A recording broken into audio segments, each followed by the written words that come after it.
हाँ, तो हुजूर की बातें करें, इसकी अल्लाह बेपनाह बरकत अता फरमाता है, बेपनाह। ये जो छोटी छोटी नस्लें हैं इनको जानते हो आप? एक डॉक्टर, एक मास्टर ने क्लास में सवाल किया, मास्टर पढ़ाने वाली टीचर ने छोटे छोटे बच्चों को पढ़ा रही, पूछते हैं उस्ताद, उसने कहा कि बताओ बच्चों तुम क्या बनना चाहते हो? एक एक करके सवाल किया, तू क्या बनेगा? एक बच्चे ने हाथ उठा के कहा मुझे डॉक्टर बनना है। कहा ठीक है। दूसरे से पूछा तू क्या बनेगा? उसने कहा इंजीनियर बनना है। तीसरे से पूछा तू क्या बनेगा? वकील बनना है। तू क्या बनेगा? आईएएस बनूंगा, आईपीएस बनूंगा। जब एक बच्चे की बारी आई ना, मैडम ने उससे कहा तू क्या बनेगा? उसने कहा मैं हुजूर का सहाबी बनूंगा। ये सारे जवाब अपनी जगह थे, लेकिन इस जवाब ने उस टीचर को हैरत में डाल दिया, वहीं रुक गई। उसने कहा बेटे ये क्या मतलब? उसने कहा डॉक्टर की बात कर, इंजीनियर की बात कर, आईएएस बन, आईपीएस बन, ये सहाबी की बात क्यों की? उसने कहा मैंने सबको पढ़ा और सबको सुना है, मैंने जैसे सहाबा को पाया है वैसा किसी को नहीं पाया है। ये किसका जवाब था? एक छोटे से बच्चे का जवाब, छोटे छोटे। उसने कहा बेटे एक बात बताओ, चलो ये हमारे बच्चे जो बोल रहे हैं कि ये इंजीनियर बनेगा, ये डॉक्टर बनेगा, ये हमारे समाज में पाई जाने वाली डिग्रियां और ओहदे हैं, लेकिन सहाबी कौन होते? बच्चे से मैडम ने कहा सहाबी कौन होते? कहा ये तो नहीं पता। कहा फिर तुमने सहाबी बनने की बात क्यों की? उसने कहा जब मैं सोता हूं ना तो रोज मेरी माँ किसी एक सहाबी का किस्सा सुनाती है, कभी मुझे अबू बकर की बातें सुनाती है, मुझे कभी उमर की कहानी सुनाती है, मेरी माँ कभी उस्मान की सखावत बताती है, मेरी माँ ने एक दिन अली की शुजाअत बताई, कभी हुसैन की शहादत के तज़किरे किए। कहा मैंने जब सहाबा को सुना ना मेरा जी चाहा काश मैं भी हुजूर का सहाबी बन जाऊं। तो ये बच्चे जो सुनते हैं वही बनते हैं।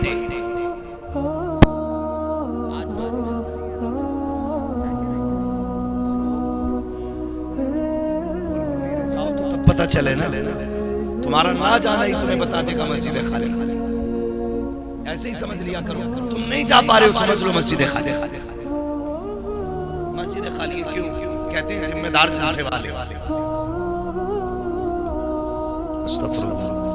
क्या जिम्मेदारियां उलझने देखे क्या कहते हैं? बोले ये इतने जलसे कराए, एक नमाज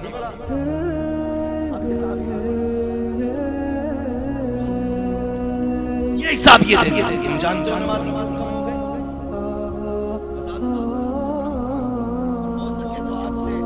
इस इलाज को भी करनी, इस इलाज को भी करनी। नमाजियों की कमी की सबसे बड़ी वजह ये है हम अपने बच्चों को उंगली पकड़ के मस्जिद में नहीं लाए थे। ये सबसे बड़ी वजह है मस्जिद खाली। अगर किस्मत से किसी माँ ने भेज दिया जुमे के दिन तो हमारे एक दो टाइम के नमाजियों ने थप्पड़ फेर दिया, किसका भी अच्छा का ना निकलेगा।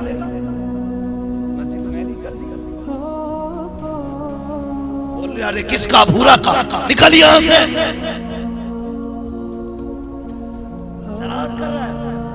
अगर शरारत ना हो तो बचपना कैसा, और बचपना हो शरारत ना हो तो बचपने भी अच्छे नहीं लगते।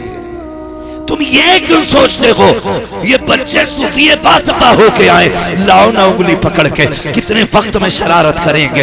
एक दिन तो जुमे की तकरीर में समझ में आ ही जाएगा मस्जिदें चुप रहने की जगह होती है, अदब की जगह होती है। ये मस्जिदें जो वीरान पड़ी है तुम्हारी वजह से पड़ी है। अगर तुम जिस तरह से जिम्मेदारी के साथ बच्चों को स्कूल भेजते हो, एक एक वक्त में अपने बच्चों को कॉलेज भेजते हो, काश एक एक वक्त में तुमने उठा के बच्चों को मस्जिद में भेजा होता।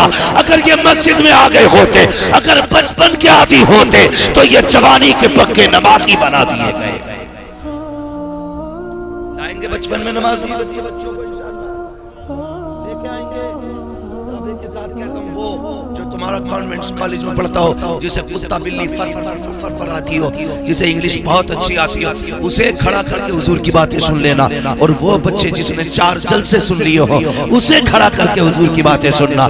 जिस इंग्लिश मीडियम में पढ़ने वाले से कहेगा हाउ आर यू, आप कौन है, वो इस तरह की बकवास करके वो मैं नहीं जानता क्या पूछ रहे हो, और उसी जगह खड़ा करना किसी जलसे के बच्चे को, इससे पूछना हुजूर क्या है, तो ये बताएगा हुजूर तो वो है जिनके बारे में बरेली के इमाम ने कहा, सरवर कहूं के मालिको मौला कहूं तुझे, बागे खलील का गुले ज़ेबा कहूं तुझे, तेरे तो बस है तनागी से है भरी, हैरान हूं मेरे शाह में क्या क्या कहूं तुझे।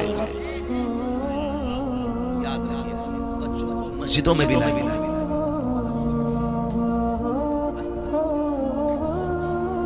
इंतजाम करेंगे, बोले इंशाअल्लाह। हम लोग ना किसी का इंतकाल होता है, ऊपर से कब्र कितनी अच्छी सजाते हैं, एकदम प्लेन कर देते हैं, और बहुत अच्छे बेटे होते हैं ना, फिर क्या करते हैं, फूल लाते हैं, पूरी कब्र का फूल, फिर फोटो खींचता, कहता है ये मेरी माँ काफी साल हो गई है, दुआ करना चाहिए। ये दिखाना चाह रहा मैंने ऊपर से कब्र इतनी सजा दी है। असल बेटे वो नहीं जो कब्रें ऊपर से सजाते हैं, असल बेटे वो होते हैं जो कब्रें अंदर से सजाया करते हैं। फूल डाल के तो आपने सजा दी, मिट्टी डाल के तो आपने कब्र खूबसूरत बना दी। काश तुझे कुरान आता होता, बाप के इंतकाल और दफन के बाद तू 4-5 घंटे बाप को कुरान पढ़ के सुनाता रहता है। सिर्फ कब्र ऊपर से खूबसूरत नहीं होती, तेरे कुरान के लफ्जों से अल्लाह कब्र अंदर से भी खूबसूरत बना देता है। हम ऊपर की खूबसूरती तो देखते हैं, अंदर का कोई ख्याल नहीं है। पढ़िएगा, खुद भी पढ़िए, बच्चों को भी पढ़ाइए, बेटियों को भी तालीम दीजिए। और मुझे पता चला, बड़ी खुशी हुई है, आपके इसी बस्ती के अंदर लड़कियों का भी इदारा है, खुल गया, बेटियों को भी क़ारिया कुरान बनाइए। हम लोग ना बेटियों को ये सोच कर नहीं पढ़ाते क्या करेंगे पढ़ा के, ये तो पराए घर जाना है, इससे हमें क्या फायदा है। याद रखना, बेटे तो शायद 1-2 बार कुरान पढ़े। हाँ, हम तो चैलेंज करते हैं अपने स्टाफ की, हम बात करते हैं, हम में से कितने लोग अपने बाप दादा की कब्र में जा पाते हैं। मैं कई महीने कब्रिस्तान नहीं जा पाता। लोग क्या क्या नहीं कहते, खतीब बोलेंगे फला फला उड़ने वाला, क्या क्या नहीं कहते। तो जब इतना मशहूर आदमी कब्र नहीं जा सकता, तो जिसे कुरान नहीं आता होगा वो जाएंगे। दुनिया बड़ी बड़ी, सबको अपनी गरज है, सबको अपनी गरज है। महीनों हम बाहर रहते, कब्रिस्तान नहीं जा पाते, कभी तौफीक मिल जाए, कभी होते इलाके में इत्तेफाक से हाजिरी होती है। खुदा एक बात याद रखें, बेटों के साथ साथ बेटियों को भी कुरान पढ़ाएं। बेटे को तो छठे छमा से कभी कुरान पढ़ने की तौफीक होती है, और हो भी जाती है तो पढ़ा और रखा और चल दिया। लेकिन बेटियों को अगर कुरान तुमने पढ़ाया, जब भी कुरान खोल के बैठेगी, बाप भले कब्रिस्तान में चला गया हो, 10 साल बीत गए हो, उसे कुरान की लाइनों में बाप का चेहरा नजर आता है। वो जब कुरान मुकम्मल करेगी या पारा बंद करेगी, हाथ उठा के कहेगी, मालिक ये जो पढ़ा है ना मैंने, ये मेरी मेहनत नहीं थी, मेरे बाप की मेहनत थी। अल्लाह इस कुरान की तिलावत का सवाब मेरे बाप की रूह को अता फरमा दे। ये बेटियां होती हैं, इसलिए बेटों के साथ बेटियों को भी पढ़ाएंगे इंशाअल्लाह। बोले इंशाअल्लाह। खुद भी पढ़िए, बच्चों को भी पढ़ाइए। मैं तालीम का मुखालिफ नहीं, लेकिन डॉक्टर बने, इंजीनियर बने, किसी को सताने के लिए नहीं, किसी की मदद के लिए, किसी की मदद के लिए। अल्लाह ताला हमारी कौम को हिदायत नसीब फरमाए, अपने कर्म की बारिश अता फरमाए। आप लोग ना कोशिश ये भी करें, मस्जिदों को आबाद करें। नौजवान, अगर आप लोग ये चाहते हो ना अल्लाह कामयाबियां दे, अल्लाह बरकतें दे, तरक्कियां दे, तो फिर कोशिश करो कि हम इंशाअल्लाह मस्जिदों को आबाद करेंगे इंशाअल्लाह, करेंगे। और जोर से बोलो, करेंगे इंशाअल्लाह। तो मैंने एक बात कही थी शुरू में, वो बात पूरी करें। पहले हिस्से का काम करें, उसके बाद दुआ करें। न सिर्फ मेहनत पे भरोसा करना है और न सिर्फ दुआ पे, पहले हिस्से का काम करना है। माँ बाप से गुजारिश है, बच्चों को परवरिश दें, साथ में काम करना है। 2 पानी बड़े कीमती होते हैं। कितने पानी? बोले सारे। दो पानी बड़े कीमती होते, एक तो ट्यूबवेल का पानी जिससे फसल पलती है, और एक रातों को उठ के माँ बाप का रो करके रब को दिखाते वक्त आंखों का पानी। ये दो पानी बड़े कीमती हैं। ट्यूबवेल का पानी लग जाए फसल कामयाब हो जाती है, माँ बाप की रातों के रोने का पानी लग जाए तो नस्ल कामयाब हो जाती है। औलाद जो बिगड़ रही है उसकी वजह यह है रातों को उठ के माँ बाप ने औलाद के लिए दुआएं करना छोड़ दी। इसकी वजह से औलाद कामयाब नहीं है। मैं बापों को मशवरा देना चाहता हूं, औलाद सवारनी है ना तो रात को उठा कर मुसल्ले पे छाया करो, 2 रकात पढ़ के रब को मनाया करो, फिर हाथ उठा के कहा करो अल्लाह मेरे बेटे के मुस्तकबिल को रोशन कर, इसकी जिंदगी को कामयाब बना, इसको दुनिया भी बेहतर फरमा, इसकी आखिरत भी बेहतर फरमा।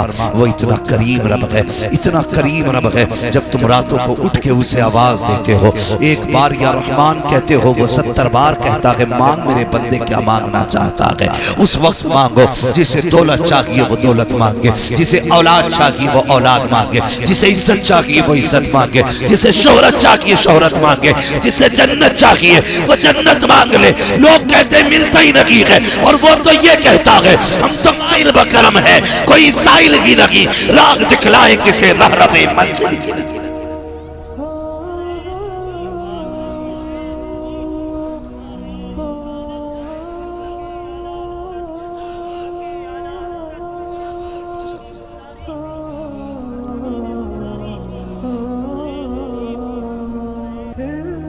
आखिरी बात कह जाऊं, ये तो है बापों की जिम्मेदारी जो बेटों के लिए। अब बेटों की जिम्मेदारी क्या है जो बापों के साथ करना है। सुन ले, आखिरी बात है, अल्लाह तौफीक दे तो माँ बाप की खिदमत करना। माँ बाप की खिदमत, जो चीज मेहनतों से हासिल नहीं होती है ना, सिर्फ मेहनतों से जो हासिल नहीं होती है वो दुआओं से आसानी से हासिल हो जाया करती है। आपको क्या करना है? माँ बाप की खिदमत करनी है। फरमाया महबूब अलैहिस्सलाम ने इरशाद फरमाया सारे लोग मैदाने क़यामत में जन्नत को तलाश करेंगे, और मैं खुद उस शख्स को तलाश करूंगा जिसके माँ बाप उससे राजी होकर दुनिया से गए होंगे।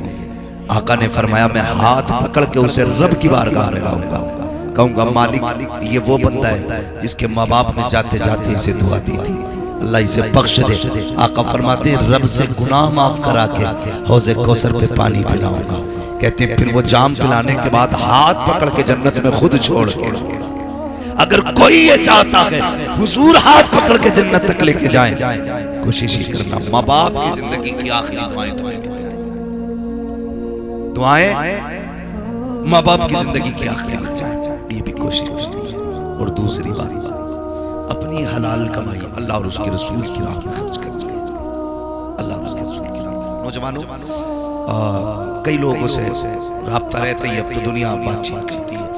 तो एक नौजवान ने अचानक मुझे फोन किया, उसने कहा कि मैं ऊपर पहाड़ पे चढ़ा, कहने लगा अचानक पैर फिसला, कह रहा था 9वीं मंजिल पे था, पैर फिसला, कहने लगा हज़रत अचानक गिरते गिरते मेरा हाथ ना एक बांस पे आ गया, मैंने बांस पकड़ लिया, बच गया, मैं क्या करा। तो मैंने कहा अब तो जो होना है वो होगा, एक बात बता कौन सी नेकी करता है तू? उसने कहा मुझे तो नेकी याद नहीं है, लेकिन एक काम मैं करता हूँ। मैंने क्या? वो कहा कि जब मैं वापस जाता हूँ ना, हमारी बस्ती में मदरसा है, हमारी बस्ती में मदरसा है, मैं जाके कुछ पैसे ना मदरसे में डाल दिया करता हूँ गोलक में। उससे क्या होता है? कहा उससे मदरसे के बच्चों का खाना बनता है। मैंने कहा ये तेरे जिस्म का कमाल नहीं है, ये तेरी एक्टिविटी नहीं कि तूने गिरते गिरते बांस पकड़ दिया, तू नहीं जानता ये कुरान वालों की दुआओं का कमाल है, गिरते गिरते जिन दुआओं ने तुझे संभाल लिया। तो ये जो हमारे खर्चे होते हैं ना, ये बड़ी काम आया करते हैं। मुझे हाजी साहब ने बताया मस्जिद है, अल्लाह तौफीक देना, तो इस मस्जिद का ताबन सारे लोग करें, सारे लोग इस मस्जिद का ताबन करें, और इस मस्जिद की कोशिश ये करें जो काम बाकी है इसे पूरा किया जाए। बताओ कितने लोग चाहते हैं हुजूर हमसे प्यार करें?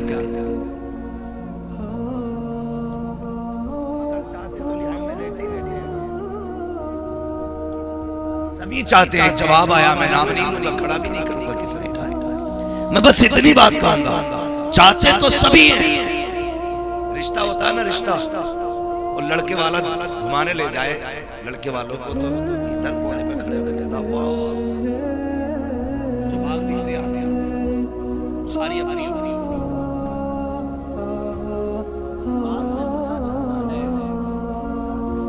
लड़की जाके कहती है अब्बा बस वही 3 बीसे की पट्टी है जो बाप की करवट में। चाहते तो सभी हैं कि सारा जंगल मेरा हो, सब कुछ मेरा हो, लेकिन मेरा होने के लिए करते क्या है? हम सब चाहते हैं हुजूर राजी, मगर काम का करो। आला हज़रत ने क्या कहा? काम वो ले लीजिए तुमको जो राजी करे, ठीक हो ना में रजा तुम पे करोड़ों दुरूद। हम ये कोशिश नहीं करते काम भी ठीक वाले। सुनिए, एक दिन हुजूर मस्जिद नबवी में तशरीफ लाए और मस्जिद नबवी में आका है ना खूबसूरत कंदील टंग रही थी, लालटेन। आका करीम ने पूछा ये लालटेन किसने लगाया? एक चिराग था, ये किसने लगाया? किसी सहाबी ने कहा हुजूर वो जो कोने में एक सहाबी बैठे। आका वो लेके आए। मेरे हुजूर ने फरमाया बुलाओ। आका ने फरमाया तुम कहां से लाए? हुजूर अपने गांव से। कहां के रहने वाले? कहा फला गांव का रहने वाले। मेरे हुजूर ने फरमाया क्यों लेके आए? कहा मेरे दिल में ख्याल आया सबके घर रोशन रहे, अल्लाह के घर में अंधेरा रहे, अच्छा नहीं लगता है। कहा ये सोच के मैं चिराग लेके आया हूँ महबूब, ताकि तेरी मस्जिद में चिराग मेरा जलना चाहिए। आक़े करीम ने सीने से लगाया, फरमाया जा इतना अच्छा काम तूने कर दिया है, अगर मेरे पास बेटी होती तो वो बेटी में तेरे निकाह में अता फरमा। पता चला जिन्हें मस्जिदों से प्यार होता है उससे मदीने वाले मुस्तफा को प्यार हुआ करता है। सब चाहते हैं कि हम अल्लाह के घर जन्नत में हम जाएं, हुजूर हमें मिले। लेकिन मैं भी सर्वे अगर करा लूं ना, वही लाइट मस्जिद में जो सेठों के घर में तुम्हारे दुलारी में लगी है, वही पेंट है जो तुम्हारे घर में, वही मस्जिद का पेंट है।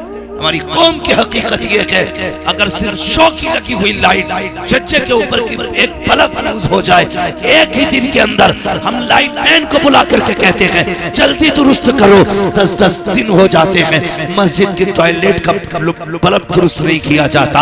अंधेरा मस्जिदों में रहता है, इंतजार करते हैं बब्बू आएगा तो करेगा, अच्छा आएगा तो करेगा, जुम्मन की जिम्मेदारी है, मुतवल्ली तो वो है, झाड़ू फला लगाए। अबे छोड़, अगर जन्नत में जाना है जिसे मौका मिल जाया करे आगे बढ़ जाया करो, इसलिए कि जो जन्नत में पहल करेगा वही जाएगा जन्नत में पहले, जो मस्जिदों से पहले प्यार करेगा।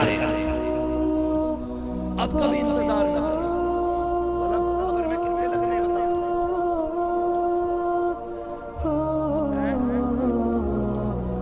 एक आदत तो डिबिया कोई चिराग कुछ नहीं, एक सुराख भी नहीं छोड़ा जाएगा। एक सुराख सुई बराबर। अकलमंद लोग तैनात रहते हैं, एक मिट्टी और डाल भाई कमरे ए फावड़े वाले भैया जरा 2 फावड़े इधर डाल, क्या हो इधर मिट्टी कम, ढूंढ के सुराख बंद कर दिए जाते। कोई उजाला नहीं होता है। सुनो, कब्र में उन्हीं के उजाला होगा जो अल्लाह के घर के उजाले का ख्याल करेगा। अल्लाह कहता है तू हमारे घर को रोशन कर, हम तेरी कब्र को रोशन करेंगे। करो ना कभी ये काम, करो लेकिन करते ही नहीं। करे क्यों? अपन ने तो पहले कह दिया अल्लाह मौलवियों से दूर रही, बड़ी पुरानी सोच का बदला है। अल्लाह का शुक्र है क़यामत तक देखना पुरानी सोच ही काम आएगी। सारी सोचें हर साल बदलती हैं, लेकिन जो सोच मेरे नबी ने अता की है वो कभी नहीं बदला करती। और कामयाब भी वही लोग हैं जो फिक्र मुस्तफा रखते हैं, जो याद मुस्तफा रखते हैं। वो कहा था ना अंधेरी रात सुनी थी चिराग लेके चले। भाई कब्र में रोशनी का इंतजाम करना है तो कोशिश ये किया करो मेरे घर में भले अंधेरा रहे, अल्लाह के घर में उजाला होना चाहिए। मेरी बिल्डिंग भले 2 मंजिल हो, लेकिन अल्लाह के घर का काम